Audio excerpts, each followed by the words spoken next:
ये दोनों चौकीदार और तड़ीपार, इनके पास कुछ नहीं है, केवल इस देश को हिंदू मुस्लिम की राजनीति में लेके गृह युद्ध की तरफ धकेल रहे हैं। इसको रोकना होगा। लेकिन बात इससे आगे बढ़ चुकी है, इससे आगे बढ़ चुकी है। लेकिन आज का विपक्ष बिल्कुल चुप बैठा है, गूंगा बहरा हो चुका है। अन्यथा मोदी को एक सेकंड चैन से नहीं बैठना था, सत्ता में बैठने नहीं देना था। तो एक कानून ऐसा बनाओ कि इस देश का प्रधानमंत्री अगर एक शब्द भी झूठ बोले उसे फांसी पर लटका दो। एक कानून ऐसा बनाओ ना, एक कानून आप ऐसा बनाओ कि जितने भी भ्रष्टाचारी हैं उनको सड़क पे खड़ा करके AK-47 लेकर उड़ा दो। बनाओ ऐसा कानून अगर तुम्हें हिम्मत है तो। मोदी को कितनी गाली दे ले हम लोग, कोई असर नहीं पड़ता। इतना पक्का खड़ा हो चुका है, एक वोट उसके अंदर नहीं जाती, कुछ फर्क नहीं पड़ता। यह संविधान का खुला उल्लंघन है। कितना मानते हैं कितना नहीं मानते, समझ रहे हैं नहीं समझ रहे, इसकी गंभीरता को समझ रहे हैं नहीं समझ रहे, मुझे नहीं पता। लेकिन बात अब इससे आगे बढ़ चुकी है। हम लोगों को गांव गांव, गली गली, मोहल्ले, शहर जाके लोगों को तैयार करना है जन आंदोलन के लिए, और जन आंदोलन खड़ा करना है, तभी कुछ बदलेगा, नहीं तो कुछ बदलने वाला नहीं है। और जिस दिन EVM खत्म हो गई, मोदी ऐसे साफ हो जाएगा जैसे गधे के सुशील को छोड़ के जो लुटेरे आज शासन कर रहे हैं, इनको छोड़ के या इनकी जो पुरखे थे उनको छोड़ के बाकी देश के तमाम लोग उस आजादी की लड़ाई में शामिल थे। लेकिन आज वो लड़ाई इन लुटेरों से ही लड़नी है। सभी साहब ने कहा कि चोर, मैं कहता हूं चोर नहीं है, ये जो लुटेरे और डकैत जिनको कहते हैं उनसे भी बड़े डकैत हैं जिनसे आज हमें लड़ना। और कितने झूठे और मक्कार हैं इसका अंदाजा सिर्फ इस बात से लगाएं आप, संसद में इस देश के, ये यूं कहो कि दुनिया के सबसे झूठे व्यक्ति जो दुर्भाग्य से भारत का प्रधानमंत्री है, उसने 1.5-2 घंटे बोला। और उसने क्या बोला? 11-12 संकल्प उसने गिनाए, पर एक संकल्प जिससे शुरुआत उसने की, मैं उसके विषय में बताता हूं। उसने कहा कि भ्रष्टाचार के विषय में, करप्शन के विषय में जीरो टॉलरेंस, यानी कोई उसके विषय में बर्दाश्त नहीं किया जाएगा। हां, बर्दाश्त नहीं किया जाएगा कि कोई भ्रष्टाचार के विषय में बोले और मोदी को कोई भ्रष्टाचारी कहे, यह बर्दाश्त नहीं किया जाएगा। मतलब वो व्यक्ति इस बात को कह रहा है जो छटा हुआ बेईमान और भ्रष्टाचारी, वो व्यक्ति इस बात को कह रहा है जिसने तमाम भ्रष्टाचारियों को अपने पास रख लिया, गले लगा लिया, उनको मंत्री, मुख्यमंत्री न जाने क्या क्या बना दिया, वो व्यक्ति भ्रष्टाचार की बात कर रहा है। वो व्यक्ति भ्रष्टाचार पे जीरो टॉलरेंस की बात कर रहा है जिसने इलेक्टोरल बॉन्ड के माध्यम से ईडी और सीबीआई और इनकम टैक्स डिपार्टमेंट के माध्यम से चंदा दो और धंधा लो लेकर इस देश को लूटा है। वो व्यक्ति भ्रष्टाचार की बात कर रहा है, जीरो टॉलरेंस की बात। और बेशर्मी उसकी देखिए कि यह बात वो संसद में कर रहा है और उसकी तमाम बात रिकॉर्ड होंगी। आने वाली दुनिया जब भी संसद के इस सारे रिकॉर्ड को देखेगी तो पाएगी कि किस कदर झूठा और मक्कार इस देश का प्रधानमंत्री, जिसको झूठ बोलने में जरा सी भी शर्म नहीं आती, इतनी भी उसे पता नहीं है। मेरा मोदी से एक ही बात कहना, हालांकि वो बेशर्म व्यक्ति है, उससे कुछ भी कहने का कोई अर्थ नहीं है, पर फिर भी अगर उसे वाकई में जो है मतलब ये संशोधन करने की, बदलाव करने की बड़ी एक इच्छा है, बड़ा लालायित रहता है वो, कभी जो मुस्लिम समाज के जो कानून है, तो एक कानून ऐसा बनाओ कि इस देश का प्रधानमंत्री अगर एक शब्द भी झूठ बोले उसे फांसी पर लटका दो। एक कानून ऐसा बनाओ ना, बनाओ ऐसा कानून। एक कानून आप ऐसा बनाओ कि जितने भी भ्रष्टाचारी हैं उनको सड़क पे खड़ा करके AK-47 लेकर उड़ा दो। बनाओ ऐसा कानून अगर तुम्हें हिम्मत है तो। नहीं बनाएंगे, नहीं करेंगे, क्योंकि सारे लुटेरे हैं। पर मुस्लिम समाज से संबंधित कानून बनाएंगे, वक्त कानून में संशोधन करेंगे। और जो आपने कहा, केवल आपकी बात नहीं है संशोधन करके कि दूसरे धर्म का आना चाहिए, यह संविधान का खुला उल्लंघन है।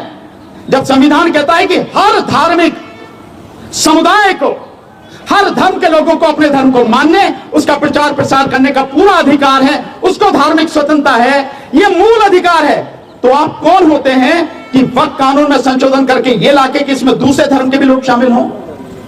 लेकिन ये इनकी कोई नई बात नहीं है। आप देखते हैं बोध गया में, जहां तथागत बुद्ध को ज्ञान प्राप्त हुआ था, तो बोध गया का जो मंदिर है की है उसमें भी ब्राह्मण बैठे हैं, जिसके लिए हमने कई बार आंदोलन यहां पर किया, कई बार, अभी भी लगातार वो आवाज उठाई जा रही है, आंदोलन हो रहा है।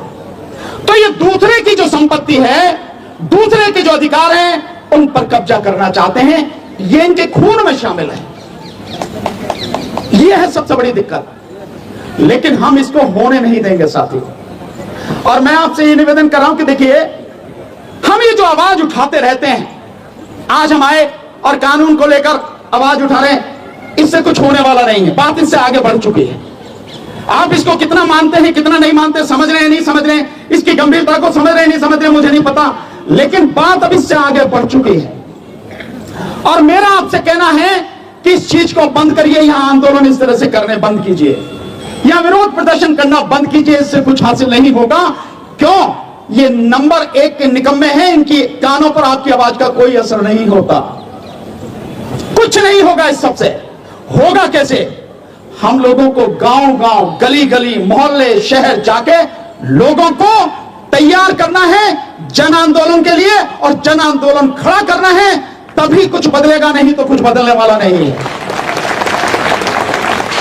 आज देश में जो स्थिति है, मेरे ज्ञान और अनुभव के हिसाब से वो स्थिति यह है कि किसी भी संस्था से आपको कोई न्याय मिलने वाला नहीं है, कोई संस्था आपके लिए कुछ करने वाली नहीं है, कोई आपकी बात सुनने वाली नहीं है। तमाम संवैधानिक संस्थाएं आज मोदी की गुलामी में डूब चुकी हैं, कुछ नहीं मिलने वाला आपको। और यहां तक कि जो मैं जिस तरह से कहता हूं वो स्थिति यह है कि एक बहुत बड़ा सिंडिकेट, एक बहुत बड़ा माफिया इस देश में बन चुका है। और उस माफिया में कौन कौन शामिल है? नंबर 1, इस देश की सरकार शामिल है, इस देश के नौकरशाह वो शामिल हैं, इस देश के पूंजीपति शामिल हैं, इस देश का मीडिया जो पूंजीपतियों ने खरीद लिया है वो शामिल है, और इस देश में मनुवादी मानसिकता के लोग शामिल हैं, और इन सब के साथ में इस देश की अदालतें शामिल हैं। ये सबका एक सिंडिकेट, एक माफिया बन चुका है। तो किसके पास जाओगे गुहार लगा के? किससे कहोगे जहां आपको न्याय मिल जाए? कौन है जो आपकी बात सुन लेगा? कौन है जो आपके लिए कुछ भी कर देगा? इस बात को समझो। अगर इस बात को अभी भी नहीं समझे तो बहुत देर हो जाएगी और फिर सब कुछ हाथ से निकल जाएगा। एक बहुत बड़े पत्रकार हैं, आप देखें यूट्यूब पर, वो लगातार कह रहे हैं, हम भी इस बात को बहुत समय से पहले ही कह रहे हैं, कि मोदी लगातार इस देश को गृह युद्ध की तरफ ढकेल रहा है। ये दोनों चौकीदार और तड़ीपार, इनके पास कुछ नहीं है, केवल इस देश को हिंदू मुस्लिम की राजनीति में लेकर गृह युद्ध की तरफ ढकेल रहे हैं। इसको रोकना होगा, इसको रोकना होगा, और इसको हम ही को पहल करनी पड़ेगी रोकने के लिए। हम ही को रोकना है, दिक्कत हमारी है, किसी नेता की कोई दिक्कत नहीं है। आप समझते हो कि कोई नेता, किसी पार्टी का कोई व्यक्ति इस बात को कहेगा? कहीं नजर नहीं आता। कहीं आता है आपको? लोकसभा चुनाव हुआ यहां पर 2024 का, और 3 बड़ी संस्थाओं ने, मैं बार बार इस बात को कहता हूं, हर मंच से कहता हूं, 3 बड़ी संस्थाओं ने सारे सबूतों के साथ, सारे तथ्यों के साथ यह बात सिद्ध कर दी कि लोकसभा चुनाव में व्यापक पैमाने पर धांधली हुई है, और मोदी का गुलाम, इस देश का इलेक्शन कमिश्नर राजीव कुमार, उसने व्यापक धांधली करके बीजेपी को सत्ता में लेके आया है। और क्या थी वो धांधली? 542 लोकसभा सीटों पर चुनाव हुए, 543 है कुल, लेकिन एक लोकसभा क्षेत्र सूरत का वो अनपोज डिक्लेयर कर दिया बीजेपी का व्यक्ति, कांग्रेस वाला छोड़ के भाग गया। उस लोकसभा सीट के अलावा 542 लोकसभा सीटों पर चुनाव हुआ। आप जानकर हैरान होंगे कि केवल 4 लोकसभा सीटों पर ही जितनी वोटें पड़ी उतनी वोटें निकली, केवल 4। और 362 लोकसभा सीटों पर जितनी वोटें पड़ी उससे कम वोटें निकली, और 176 लोकसभा सीटों पर जितनी वोटें पड़ी उससे ज्यादा वोटें निकली, जिसकी वजह से बीजेपी 79 सीटें जीत कर आई। ये 79 सीटें आप 232-33 जो भी हैं, 240 हैं, उसमें से माइनस कर दीजिए, बीजेपी कहां आके टिक जाएगी? 160 पर। सरकार बनने का मतलब नहीं है किसी भी हालत में। लेकिन आपने देखा कि विपक्ष का कोई नेता इस बात को उठाता हो? आपने किसी की भी आवाज सुनी? किसी ने एक शब्द इस विषय में बोला हो? अगर विपक्ष बीजेपी होती विपक्ष में, तो कांग्रेस या जितने भी लोग सत्ता में होते एक सेकंड उनको चैन से नहीं बैठने देती। लेकिन आज का विपक्ष बिल्कुल चुप बैठा है, गूंगा बहरा हो चुका है। अन्यथा मोदी को एक सेकंड चैन से नहीं बैठना था, सत्ता में बैठने नहीं देना था, कहना था कि तुझे हक नहीं है बैठने का, तू बेईमानी से जीत के आया। और ये और इलेक्शन कमीशन के खिलाफ जन आंदोलन खड़ा होना चाहिए था। हुआ कुछ नहीं हुआ। इसके बाद में केवल इतनी चीजें नहीं, और कितना हुआ, 4,65,46,884 वोटें बढ़ाई गई। विपक्ष चुप बैठा है। और इसके बाद आप आ जाइए हरियाणा का चुनाव। हरियाणा के चुनाव में 14 लाख वोटें बढ़ाई गई, 14 लाख वोटें। और 14 लाख वोटें बढ़ाने के बाद 20 सीटें बीजेपी जीत कर आई। आज उसकी सत्ता है। यानी 10 साल तक जिसकी सत्ता थी, जिसको लोग फूटी आंख सुहाते नहीं थे, जो देखना नहीं चाहते थे, वो इतनी बड़ी पावर मतलब वोटों से जीत गया जितना पहले भी नहीं था। लेकिन विपक्ष क्या कर रहा है, चुप, सन्नाटा, मुर्दानी छाई हुई है। कोई आवाज आपने सुनी? किसी ने सुनी कोई आवाज? नहीं सुनी। और अब आ जाइए उसके बाद आपके सामने महाराष्ट्र। महाराष्ट्र में लोग उबले पड़े हैं, लगातार आंदोलन हो रहे हैं, सड़क पर आ रहे हैं। मुझे लगातार फोन आ रहे हैं कि सर आप आओ यहां पे। लेकिन विपक्ष का कोई व्यक्ति बोलने को तैयार नहीं। 76 लाख वोटों की बेईमानी हुई, 76 लाख वोटें बढ़ाई गई, 76 लाख। और उसकी वजह से इतनी भारी बहुमत से बीजेपी जीत कर आई है। क्यों ये लड़ाई लड़नी नहीं चाहिए विपक्ष को? ये आंदोलन नहीं करना चाहिए? जन आंदोलन के अलावा कोई रास्ता बचा है? कोई रास्ता नहीं बचा। लेकिन विपक्ष ना बोलने को तैयार है, ना लड़ने को तैयार है। इसीलिए तो मैंने कहा, और इसलिए हमारे साथी सब कह के गए, अब आपको लड़ना है। नेताओं को कोई फर्क नहीं पड़ता। नेता तो बंदर की तरह गुलाटी मार के आज यहां बैठा, कल को यहां बैठ जाएगा, कुछ नहीं फर्क पड़ता उस पर। जब उसे लगे कि उसकी गर्दन फंस रही है, अपनी गर्दन बचाने के लिए जनता की गर्दन कटवाने में उसे एक सेकंड नहीं लगेगी। वो दल बदलू बेपेंदी के लोटे की तरह, थाली में पड़े बैंगन की तरह इधर से उधर जरा सी देर में हो जाएगा। समस्या तुम्हारी है, बेरोजगार तुम्हारे बच्चे हैं, शिक्षा तुम्हारे बच्चों की छीनी जा रही है, महंगाई का असर सबसे ज्यादा तुम पर पड़ रहा है।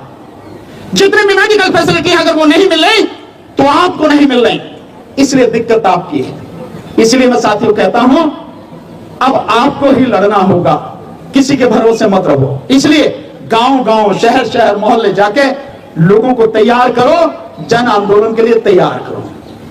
मैं मंच पे बैठे साथियों को निमंत्रण देना चाहता हूं, सभी साथियों को, और आप सबको देना चाहता हूं। मैं हर लड़ाई में शामिल रहा हूं और इंशाअल्लाह जिस दिन तक इस तन में सांस चलती है, हर व्यक्ति के साथ, जिसके साथ जुर्म हो रहा है उसके साथ खड़ा रहूंगा पूरी ताकत से। पर एक बार मेरा भी साथ दे दो। वो भी लड़ाई तुम्हारी है, मेरी नहीं है, केवल मेरी नहीं है।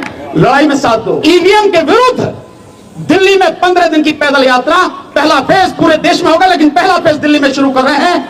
अगर वाकई में इस गंदगी को साफ करना चाहते हो तो आओ हमारे साथ में। मोदी को कितनी गाली दे लें हम लोग, कोई असर नहीं पड़ता। इतना पक्का घड़ा हो चुका है, एक बूंद उसके अंदर नहीं जाती, कुछ फर्क नहीं पड़ता। लेकिन साथियों, इनको उखाड़ना जरूरी है, जमीन से उखाड़ना जरूरी है। उसके लिए जन आंदोलन की जरूरत है। और मैं बार बार कहता हूं कि जब तक ईवीएम है और जब तक राजीव कुमार जैसे इलेक्शन कमिश्नर और गुलाम इलेक्शन कमीशन है, तब तक आप मोदी का कुछ नहीं बिगाड़ सकते। आपकी आंखों के सामने है। इनको उखाड़ना जरूरी है, ईवीएम को उखाड़ना जरूरी है। और जिस दिन ईवीएम खत्म हो गई, मोदी ऐसा साफ हो जाएगा जैसे गधे के सिर से सींग आया। कुछ करने की जरूरत नहीं है, इतना ही काम है और वो आपको करना पड़ेगा। अगर ईमानदार हो और चाहते हो कि आपके बच्चों का भविष्य बचे, इस देश की फसलें और नस्लें बचें, किसान बचें, मजदूर बचें, हमारे बच्चों को रोजगार मिले, तो 20 दिसंबर को आइए अंबेडकर भवन, रानी झांसी रोड पे, यहीं से आगे है, आप जानते हैं सब लोग, ईदगाह के पास में, कसापुरा वाली जो ईदगाह उसके पास में अंबेडकर भवन।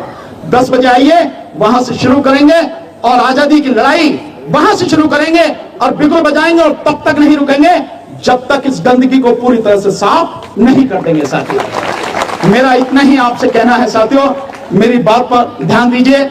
आप आए, मैं हमेशा शफी साहब आपके साथ में, एसडीपीआई के साथ में और इस देश